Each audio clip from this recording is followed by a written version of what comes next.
महाराष्ट्र के नागपुर में देवेंद्र फडणवीस के समर्थन में बीजेपी कार्यकर्ताओं ने पोस्टर लगाए। देखिए, पोस्टर में देवेंद्र फडणवीस को महाराष्ट्र का चाणक्य बताया गया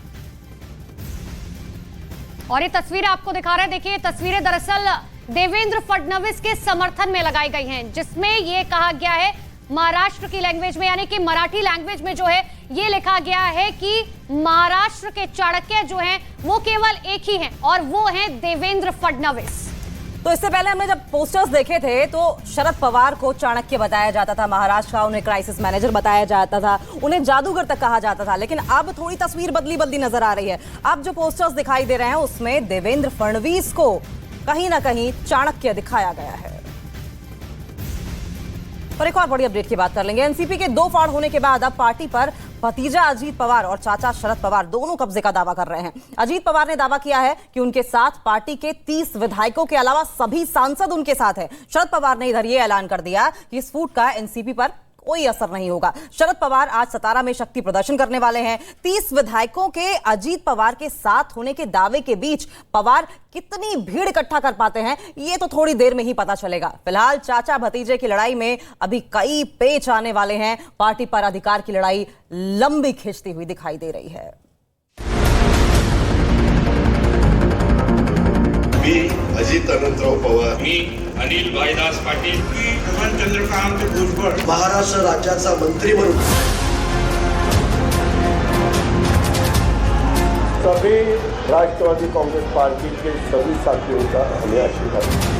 देश के जो चुनाव है उसके बारे में हम साथ साथ जाना चाहते हैं। ये बिल्कुल क्लियर हो गया कि इनके खिलाफ जो इल्जाम लगाए थे वो ठीक नहीं थे।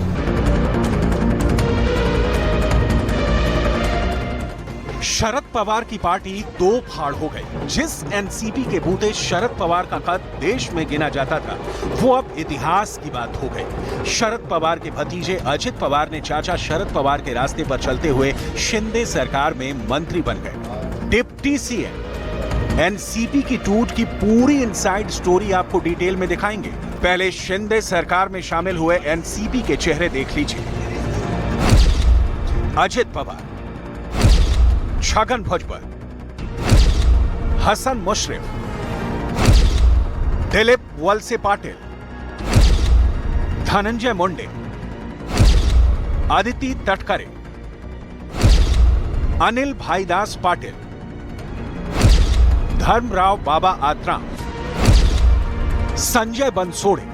महाराष्ट्र के सीएम एकनाथ शिंदे ने कहा स्वागत है सबका। महाराष्ट्र के विकास की गाड़ी अब 3 गुने रफ्तार से दौड़ेगी।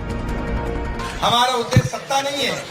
जैसे 2019 को सत्ता की लालच में लोगों के जनमत को ठुकराया और बाला साहब ठाकरे जी के विचार को तरोड़ मरोड़ डाल दिया और कुर्सी में बैठ गए। ऐसी सत्ता की लालच और कुर्सी की लालच हमें नहीं है। हम लोग सब लोग एक ही हमारा एजेंडा है, इस महाराष्ट्र की जनता को न्याय मिले, उनको विकास मिले और ये राज्य का सर्वांगीण विकास हो। अजित पवार के सरकार में शामिल होते ही महाराष्ट्र की राजनीति के सारे समीकरण बदल गए हैं। कैसे, ये आपको आगे दिखाएंगे। पहले अजित पवार को सुनिए। मी आता सांगितलं ना की विधानसभा लोकसभा आम्ही राष्ट्रवादी काँग्रेस पक्ष आणि घड्याळ या चिन्हावर आणि त्या पक्षाच्या नावावरच निवडणुका लढवणार आहोत। एनसीपी के शिंदे सरकार में शामिल होने का मतलब क्या है और कैसे अब पूरे महाराष्ट्र की सियासत बदल गई है। इस उलटफेर का लोकसभा 2024 पर क्या असर होगा, एक एक कर समझने की कोशिश करेंगे। फिलहाल बात शरद पवार की, जिनके लिए आज का दिन उनके सियासी इतिहास का सबसे बुरा दिन है। हालांकि आसार तो बहुत पहले से थे कि अजित पवार शरद पवार से राजनीतिक नाता तोड़ने के लिए तैयार बैठे हैं। महाराष्ट्र की सियासत में एनसीपी के 2 फांक होने का मतलब है कि अब लकीर बिल्कुल सीधी खिंच गई है। एक ओर है महाविकास अघाड़ी, जिसमें उद्धव ठाकरे की पार्टी है, कांग्रेस है, शरद पवार है। दूसरी ओर है बीजेपी एंड सहयोगी, जिसमें शिंदे की पार्टी है और अब एनसीपी से अजित पवार ने भी ज्वाइन कर लिया है। एकनाथ शिंदे के साथ विधायक, बीजेपी 105, शिवसेना शिंदे गुट 40, एनसीपी अजित पवार गुट 30, अन्य पार्टियां 8, निर्दलीय 13। महाअघाड़ी गठबंधन के पास विधायक एनसीपी शरद पवार गुट 23, कांग्रेस 45, शिवसेना, उद्धव गुट 17, अन्य पार्टियां 7। अजित पवार की राजनीति में इस मोड़ का आना तय था, लेकिन भतीजे ने चाचा का साथ उस वक्त छोड़ा है जब चाचा को भतीजे की सबसे ज्यादा जरूरत थी। शरद पवार, जिन्होंने शिंदे की बगावत पर बयान दिया था कि उद्धव ठाकरे अपनी पार्टी के भीतर क्या चल रहा है समझ नहीं पाए, वही शरद पवार अपनी पार्टी के भीतर क्या चल रहा है समझने में असमर्थ रहे। और तो और पवार फैमिली की खासियत है कि वो जहां भी होती है सत्ता के साथ होती है या सत्ता की करीबी होती है। खुद शरद पवार का पूरा सियासी सफरनामा इसका सबूत है। शरद पवार पुत्री मोह में सुप्रिया सुले के लिए सिंहासन सजाते रहे और इधर पूरी पार्टी ही हाथ से निकल गई। जो बच गए हैं उनका नाम तक बहुत कम लोग जानते हैं। अजित पवार, छगन भुजबल, प्रफुल्ल पटेल, दिलीप वलसे पाटिल, एनसीपी की ये टॉप नेता अब देश में एनडीए का झंडा फहराएंगे।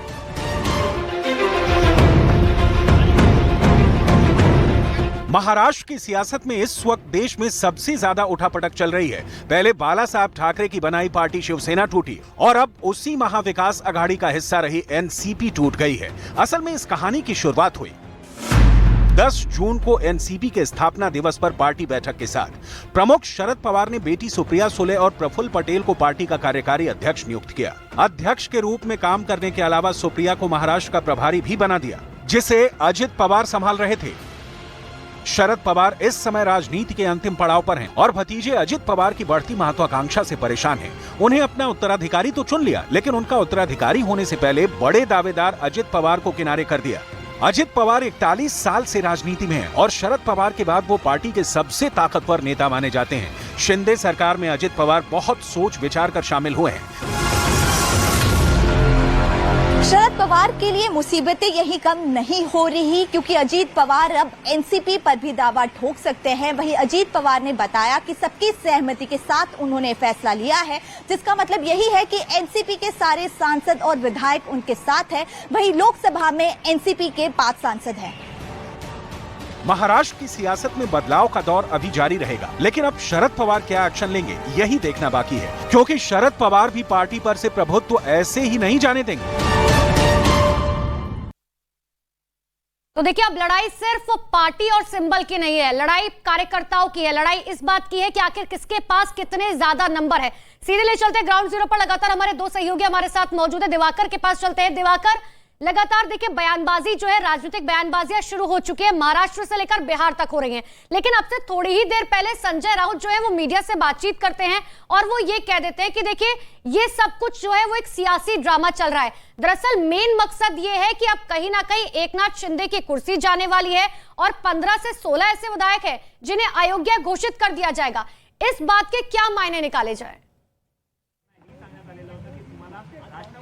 देखिए, ये कोई नई बात नहीं है संजय राउत के लिए। संजय राउत लगातार इस तरह के बयान देते आए हैं। कल भी उन्होंने इसी तरह का बयान दिया था कि अब एकनाथ शिंदे मुख्यमंत्री पद से हटने वाले हैं। उनके जो 16 विधायक जिनके ऊपर डिस्क्वालिफिकेशन की इस वक्त तलवार लटक रही है, वो डिस्क्वालीफाई होंगे और इसीलिए बीजेपी ने एक ऑप्शन के तौर पर अजित पवार को साथ लाया है कि अगर एकनाथ शिंदे डिस्क्वालीफाई हो जाते हैं, उनके 16 एमएलए डिस्क्वालीफाई हो जाते हैं, तो बीजेपी के पास विकल्प क्या बचता है। और यही वजह है कि अजित पवार लगातार ये कह रहे हैं कि उनके पास 30 से 40 विधायकों का समर्थन है और कई 5 जो सांसद हैं एनसीपी के, वो भी उनके साथ है। लेकिन मैं आपको बताऊं, आज 2 सांसद वंदना चौहान और अंकुश काकड़े आज शरद पवार के घर पर दिखे थे पुणे में। यानी 2 सांसद तो शरद पवार के साथ है, यानी 3 सांसद अब तक दिखे नहीं है शरद पवार के घर पे। तो उसके मायने क्या है, क्या वो अजित पवार के साथ है, ये अभी तक साफ नहीं हो पाया है। सिर्फ 9 विधायकों के पत्ते अभी तक अजित पवार ने खोले हैं, वो है 9 मंत्री जो बने हैं। इसके अलावा कौन कौन से नाम है,